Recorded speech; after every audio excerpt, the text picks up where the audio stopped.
اللہ رب العالمین والصلاة والسلام علی رسولہ الکریم اعوذ باللہ من الشیطان الرجیم بسم اللہ الرحمن الرحیم الحمدللہ رب العالمین الرحمن الرحیم مالک یوم الدین ایاک نعبد و ایاک نستعین اہدنا الصراط المستقیم صراط الذین انعمت علیہم غیر المغضوب علیہم ولا الضالین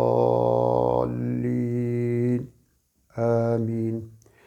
سورۃ فاتحہ کی مختصر تشریح آج کے اس بیان میں ہوگی۔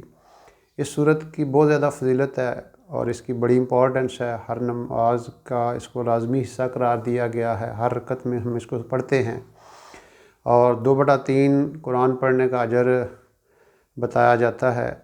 اور اس کے بارے میں آتا ہے رسول پاک علیہ الصلوۃ والسلام، جبرائیل علیہ السلام آپ کے پاس تشریف فرما تھے تو ایک دھماکہ ہوا، تو جبرائیل علیہ الصلوۃ والسلام نے فرمایا کہ یا رسول اللہ، ایک دروازہ آسمانوں کا کھلا جو آج سے پہلے کبھی نہیں کھلا، اور ایک فرشتہ دنیا میں آیا ہے، آپ کے پاس آ رہا ہے جو آج سے پہلے کبھی نہیں آیا۔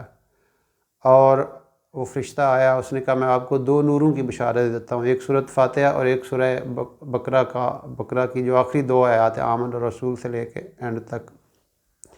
تو اس صورت کی اس حوالے سے یہ بہت زیادہ فضیلت ہے۔ اور پھر آپ نے فرمایا کہ مجھے تورات کے بدلے میں سورۃ فاتحہ دی گئی، اور تورات بہت بڑی کتاب تھی اور بڑی مشکل سے اس کو اٹھایا جاتا تھا، اس کے بدلے میں اللہ نے آپ کو سورۃ فاتحہ دی، اور انجیل کے بدلے میں سورہ معاہدہ دی، اور زبور کے بدلے میں 7 صورتیں جو حامیم سے شروع ہوتی ہیں اور 24ویں پارے سے لے کے وہ سٹارٹ ہوتی ہیں اور آگے 28ویں تک جاتی ہیں، حامیم سے سٹارٹ ہوتی ہیں، اس کے بدلے میں یعنی زبور کے بدلے میں وہ 7 صورتیں مجھے دی گئیں۔ اور پھر آپ نے فرمایا کہ باقی سارے قرآن کے ذریعے مجھ کو فضیلت دے دی گئی۔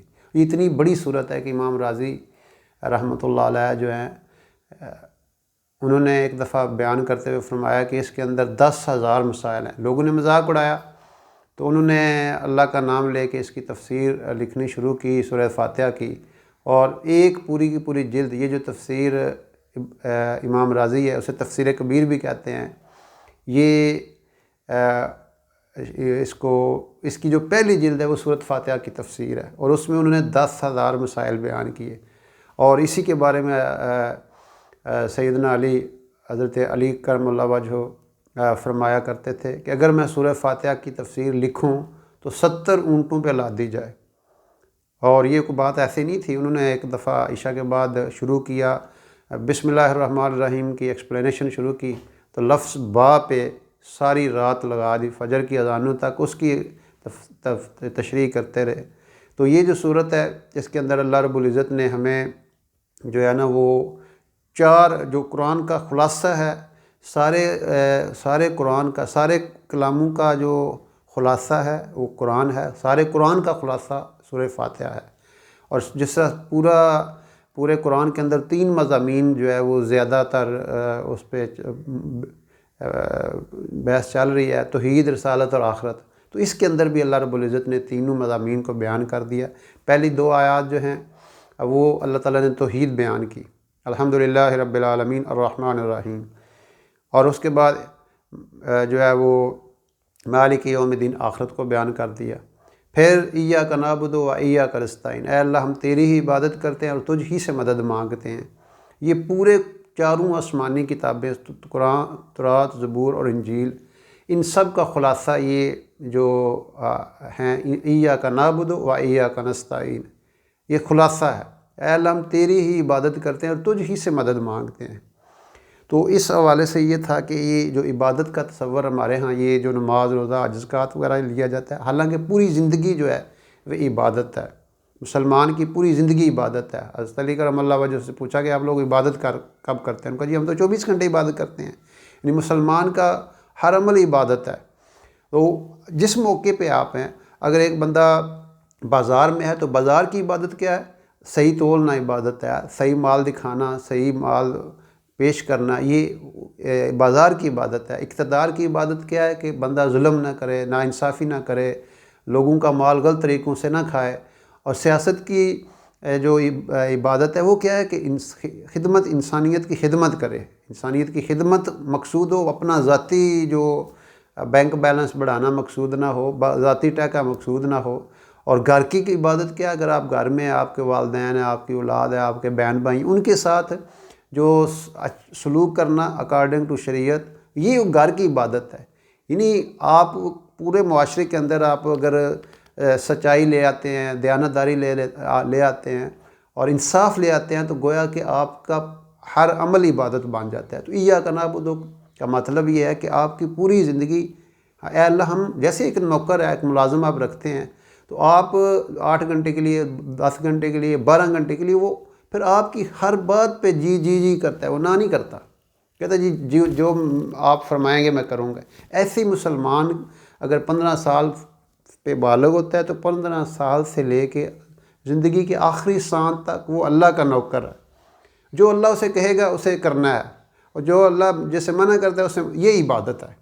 اور ایاک نستعین، ہم تجھ ہی سے مدد مانگتے ہیں، یعنی اللہ ہی سے مدد مانگنا، یعنی جی اچھا عبادت مدد میں بھی یہ ہوتا ہے کہ ہم آپس میں ایک دوسرے کی مدد کرتے ہیں، قرض لیتے ہیں، دیتے ہیں، کوئی اور زندگی کے معاملات میں ہم کہتے ہیں ہمیں یار میری تھوڑا مدد کر رہا ہے اس کام وچ، تو وہ مدد نہیں ہے۔ مدد اس حوالے سے بتایا گیا، اللہ کے رسول صلی اللہ علیہ وسلم ہی قرض لیا کرتے تھے، آپ نے بھی سارے اسباب اختیار کیے۔ تو آپ جب جنگ میں جاتے تھے زرہ پہنتے تھے، آپ جب ہجرت کا سفر کیا ہے تو آپ ایک رستہ بدل کے گئے ہیں، اور غار ثور میں 3 دن تک آپ وہاں پہ رہے ہیں۔ تو یہ اسباب اختیار کرنا یہ توکل کے خلاف نہیں ہے، بلکہ یہ ہے کہ بعض ایسے کام ہیں جس میں صرف اور صرف انسان بے بس ہے، صرف اللہ سے ہی مدد مانگتے، اس حوالے سے یہ ہم کہتے ہیں کہ ہم تجھ ہی سے مدد مانگتے ہیں۔ اب غزوہ حنین میں صحابہ رضی اللہ عنہم 12,000 ہیں، اور توجہ چلی گئی اللہ سے ہٹ کے اپنی کثرت کی طرف، تو وہ سارے کے سارے باغ کھڑے ہوئے، 88 بندے بچے۔ اب انہوں نے اللہ کو پکارا اور پھر نئے سرے سے حملہ کیا۔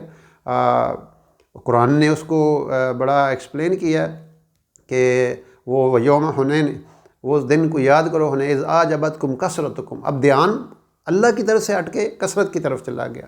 تو ایاک نستعین، ابراہیم علیہ السلام نے کیا کیا، اب وہ پھینکا جا رہا ہے ان کو، اور فرشتے آئے ہیں کہ آپ کو ہماری مدد کی ضرورت نہیں، حسبی اللہ نعم الوکیل، اب پوری کی پوری توجہ اللہ کی طرف مبذول ہے۔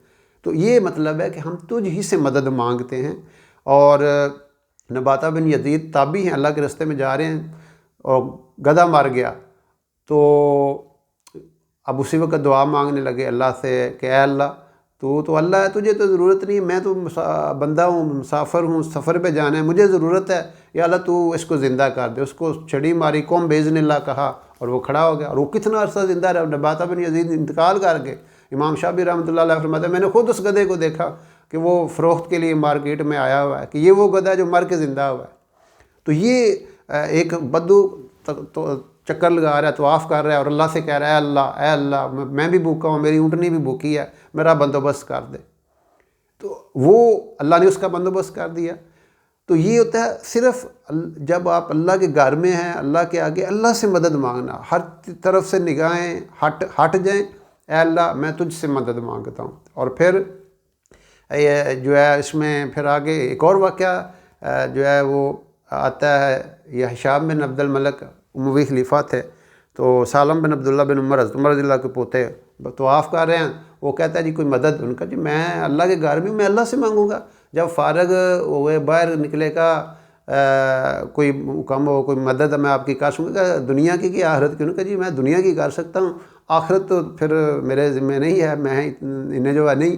وہ کہتے ہیں کہ دنیا تو میں نے آج تک اللہ سے نہیں مانگی۔ تو یہ کنسیپٹ ہے کہ آپ جب بھی مدد مانگتے ہیں اللہ سے مانگیں، ایاک نعبد و ایاک نستعین، اور پھر ہم اللہ تعالیٰ سے یہ دعا کرتے ہیں کہ اے اللہ تو ہمیں سیدھے راستے پہ چلا، سیدھا راستہ دکھا۔ کن لوگوں کا؟ یہ رسالت آ گئی، صراط الذین انعمت علیہم۔ تو ٹاپ پہ جو آتے ہیں انعام یافتہ لوگوں میں انبیاء ہے، پھر صدیقین ہیں، شہداء ہیں، صالحین ہیں۔ یہ لوگ جو ہیں ان کا ہم تابعداری کرنے کی دعا مانگ رہے ہیں کہ اللہ ہم ان لوگوں کے راستے پہ چلا۔ اور ان سب نے یہ جتنے یہ چاروں طبقات ہیں جو انعام یافتہ طبقہ ہے، جنہیں قرآن نے انعام یافتہ طبقہ کہا ہے، ان سب نے دو کام کیے ہیں۔ ایک تو سب نے لوگوں کو اللہ کی طرف بلایا ہے، اور ایک سب نے اللہ کے دین کے لیے ہجرت کیا، دین کو سر بلند کرنے کے لیے، دین کو دنیا میں عام کرنے کے لیے۔ اور پھر ہم آخر میں دعا مانگتے ہیں غیر المغضوب علیہم ولا الضالین، اے اللہ تو ہمیں یہود و نصارہ کے رستے پہ نہ چلانا جن پہ تیرا غضب ہوا، جو گمراہ ہو گئے۔ تو یہ سورۃ فاتحہ کے اندر ہم دعا کر کے نکلتے ہیں، اے اللہ ہمیں غیروں کے طریقوں پہ نہ چلا، ہمیں عیسائیوں اور یہودیوں کے طریقے پہ نہ چلا۔ اب ہم خود سوچیں کہ کہیں ہم ان لوگوں کے راستے پہ تو نہیں چل رہے۔ تو یہ سورۃ فاتحہ جو ہے یہ بڑی جامع صورت ہے، اور اس کے اندر اللہ تعالیٰ نے تینوں مضامین جو ہیں توحید، رسالت اور آخرت کو ایکسپلین کر دیا ہے۔ اللہ رب العزت ہمیں اپنے دین کی اور قرآن کی سمجھ عطا فرمائے۔ الحمدللہ رب العالمین والصلاۃ والسلام علی رسولہ الکریم، ربنا تقبل منا انک انت السمیع العلیم۔ اے اللہ ہمارے اوپر جو اس وقت حالات آئے ہوئے ہیں، یا اللہ ان حالات کو امن سے اور صحت سے بدل دے۔ یا اللہ ہمیں بھی، ہمارے گھر والوں کو بھی، پوری امت مسلمہ کو، بلکہ پوری انسانیت کو اس بیماری سے نجات عطا فرما، اس تکلیف سے نجات عطا فرما، اور اے اللہ ساری انسانیت کو عافیت میں لے آ، یا حی یا قیوم یا ذوالجلال والاکرام، صلی اللہ